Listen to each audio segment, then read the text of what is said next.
So today I'm going to show you how to make a lamb tagine. Now the word tagine comes from the tagine shaped dish that you cook the casserole in. Now there are different kinds of tagines, so if you don't have a tagine and you want to buy one, be aware of that. You can get tagines like this one, which is oven proof, and I can cook in the oven, but this is not suitable for putting on top of the stove. Whereas a more traditional earthenware tagine is sturdy enough for them to be placed on top of the hob and the whole cooking process to be done on top of the stove.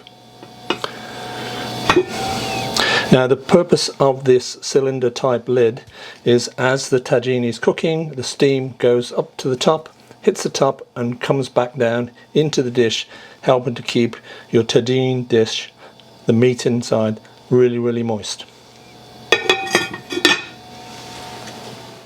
So my recipe makes enough for 4 to 5 generous portions, and I wanted to avoid the typical thing that many chefs do when they make lamb tagine, and they just use diced lamb, and by the time the lamb tagine is cooked, the pieces of lamb are absolutely tiny.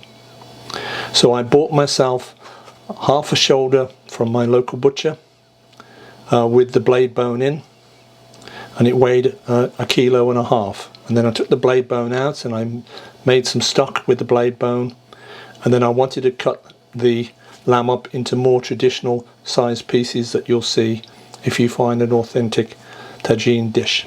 So over here on the board you'll see that the pieces are quite large, and of course this will take a little more cooking, but it will lend itself to make the dish a lot more authentic.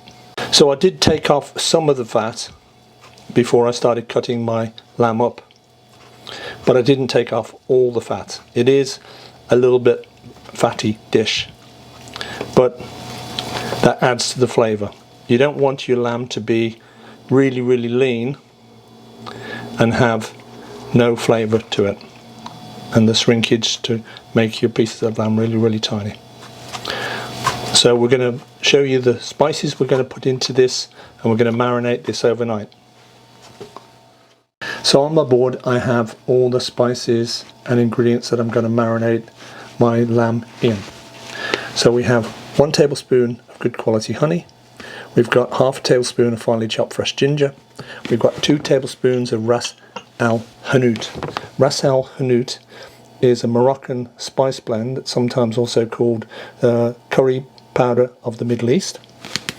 We've got half a tablespoon of turmeric powder, we've got half a tablespoon of cinnamon, we've got 1 tablespoon of butter together with 1 tablespoon of olive oil, we've got 3 cloves of garlic that are finely chopped, we've got a good pinch of saffron, and we've got 1 teaspoon of cumin.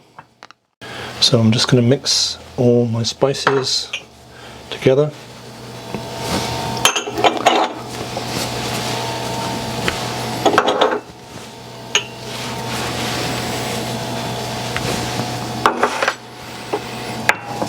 My honey.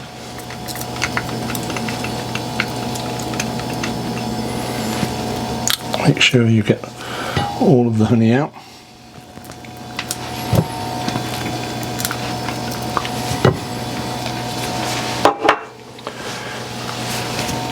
My ginger,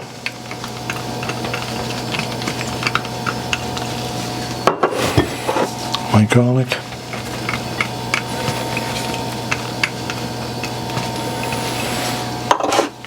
and finally my olive oil and butter mixture.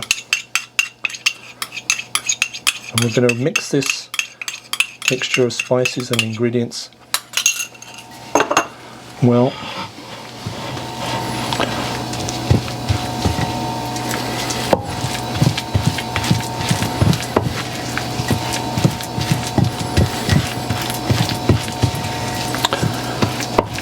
Into a paste.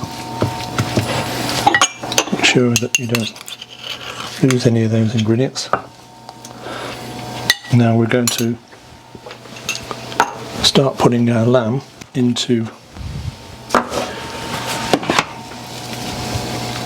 the marinade, and you want to make sure that you get marinade on your pieces of lamb.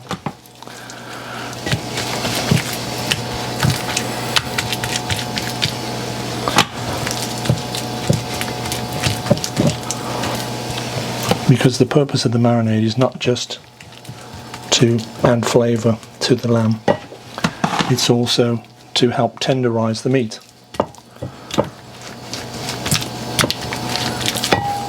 So we're just going to put all of the lamb in here, make sure it's all totally mixed up, and then we're going to leave it overnight to marinate. So our lamb has been marinating overnight, taking in all the flavour of the spices. So we're ready to start the cooking process. But before then, I wanted to mention to you the other ingredients. We've got 150 grams of white onion sliced up. We've got 1 good pinch of saffron, and to get the best flavour out of the saffron, I've just covered it with a little boiling water, which brings and releases all the flavours. We've got a 1 tin, 400 gram tin of tomatoes that I've minced up.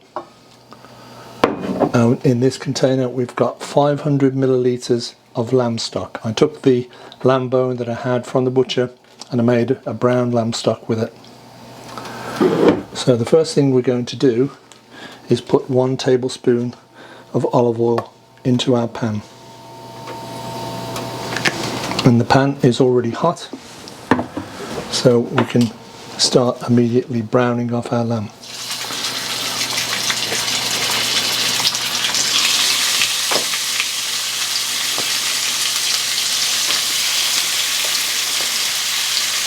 Now we want to make sure that the lamb gets nicely browned, so we may need to do this in 2 batches.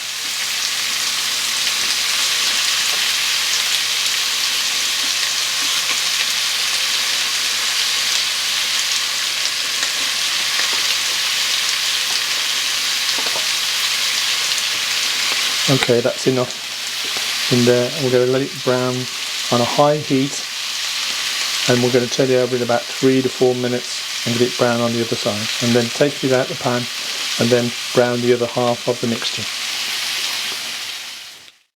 So I gave the lamb 4 minutes and then turned it over, and you can see now that it's nice and brown on that side, and we're going to do the same to the other side for another 3 to 4 minutes, and then we're going to take it out the pan and repeat the same. It's important to get a good caramelization, a good brown colour onto your meat, because that's what will determine the colour of your sauce. So you can see there's a nice brown colour, caramelization on both sides of the meat, so we can take that out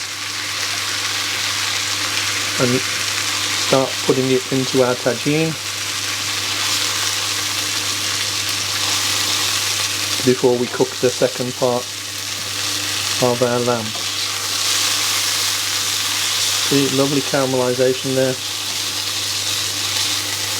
And then we'll start laying our other pieces of lamb straight away.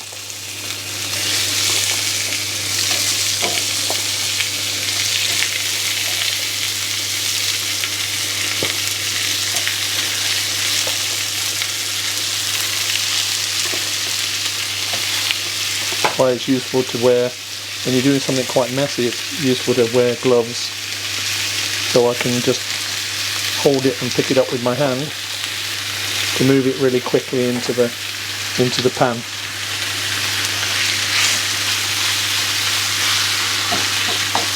So again, it's the same process. We patiently let it brown for 3 or 4 minutes on this side, turn it over, repeat the process, put the lamb into our tagine, and then we'll make the rest of the sauce to add to the tagine. So now I'm just taking the last of the lamb out of the pan, and now immediately I'm going to drop the onions in there into the juices of the lamb, and we just want to soften these onions up, get a little bit of caramelization on them. Then we're going to add our tomato and our stock, and then pour that mixture onto our tagine, and put it into the oven. So onions have gotten soft now and they've just started to get a little bit of caramelization. This is cooked enough before we add them to the tagine. So first we're going to add our saffron, making sure we get all the saffron into the onions and all the liquid. And give that a good stir around.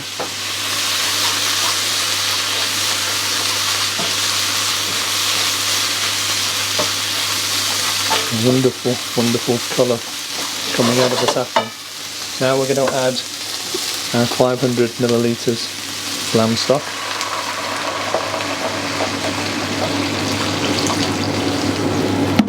And finally we're going to add our tin of tomatoes, and then we're going to give this a good stir before we gently pour this over our tagine. So we want to bring this up to a simmer so it's hot when it goes onto the lamb, and then we'll put the lamb tagine to cook into the oven. The oven is set at 175 degrees Celsius, so we want to bring this up to a simmer first, then we'll gently ladle this over our lamb.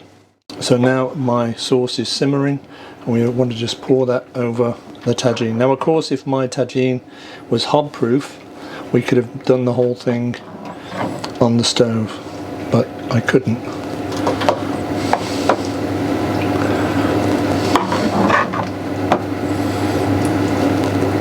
So as soon as we got all the sauce done, then we'll carefully put the tagine into the oven. So while the tagine is in the oven, we're going to prepare the garnishes. Now traditionally Moroccans like to garnish their tagines with apricots, prunes, almonds. Unfortunately I couldn't get hold of any prunes, so I've just doubled up on my apricots. So I have 150 grams of dried apricots, I have 100 grams of almonds, and the almonds are skin on, but we want to take the skins off. So we're just going to drop the almonds into my pot of boiling water just for a couple of minutes, and then we'll cool it down and just rub the almonds to get the skins off. So I've blanched my almonds for 2 minutes in boiling water, and then we've cooled it down, got it nice and cold, drained it, and now we just want to rub the almonds to get the skins off so they look like this. You just rub, very simple, rub the almonds together through your fingers and the skins come off really easily. Now you can buy almonds already blanched, but if you're not able to do that, then this is the way to go. Let's just show you one more time. Just squeeze it and it'll bring the skins off. Okay, so you've got blanched almonds. We're going to do that to the whole of the 100 grams of almonds. So we now want to soften up our apricots just a little bit to make them a little bit softer before we put them in as a finishing touch to our tagine. In the saucepan I have 150 millilitres of boiling water. I've now turned it down low to a simmer. I'm going to add 1 teaspoon of mixed spices. I'm going to add 1 tablespoon of clear runny honey, making sure that we get all of the honey out of our spoon, not left in the spoon. And I'm going to use the juice of 1 small lemon. So I'm just going to squeeze the lemon juice straight in there.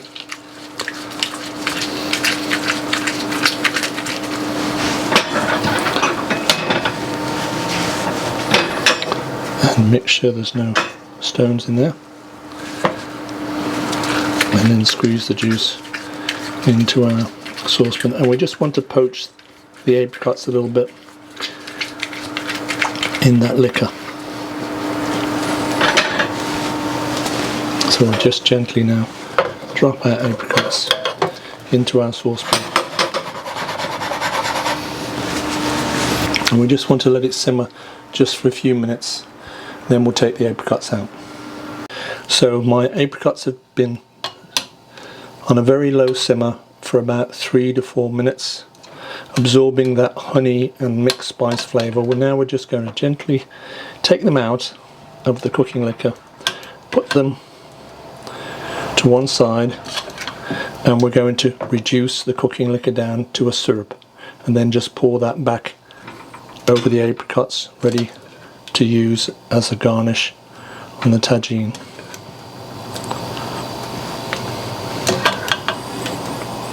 Just make sure you drain the apricots well before you take it out, as you take it out of the syrup. Now we're just going to let that syrup simmer and reduce down until it's a nice thick syrup, and pour it back over the apricots. So the last thing we need to do for our garnish is we're going to saute off our almonds that we blanched earlier. To do that, we're going to take half a tablespoon of olive oil. Doesn't need to be very much. Make sure our pan is nice and hot, and then we're just going to put this pan is on medium high. It's not all the way up because I do want to get a little bit of brown colour, and I'm also going to add just a tiny bit of butter, which will help the browning process. And then to bring out the flavour in the almonds, we're just going to take a tiny little bit sprinkle of white sugar, literally just a tiny sprinkle, that's all.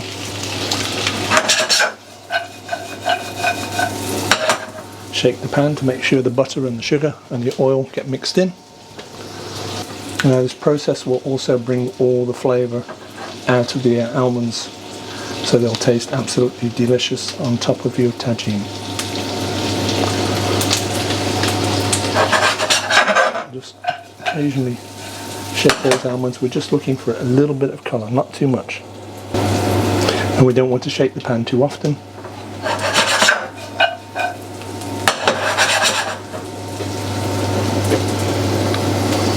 So maybe about 2 more minutes and they'll be done. So I've been slowly stirring the almonds and they've had about 3 more minutes, and you can see now that they're brown enough. So we'll just take these off the heat, put them into a dish ready to top our tagine. So the tagine has been cooking now for almost 2 hours in the oven, getting it really tender. And just take the lid off. Absolutely delicious. And now we're just going to garnish. First we're going to sprinkle all our chopped coriander. We've got 20 grams of chopped coriander. I'll give that a little bit of a stir in. You can smell all those wonderful aromas. And then we're going to put some of the apricots around the dish. Apricots that were cooked in the syrup of honey and lemon and mixed spices. And then we're going to sprinkle some of the almonds onto the dish. This is how it's done in Morocco. So here you have our delicious finished lamb tagine, garnished with our sweetened apricots and our blanched sautéed almonds, and finally with some chopped coriander. Absolutely delicious. The lamb is really moist, cooked in the tagine. Enjoy.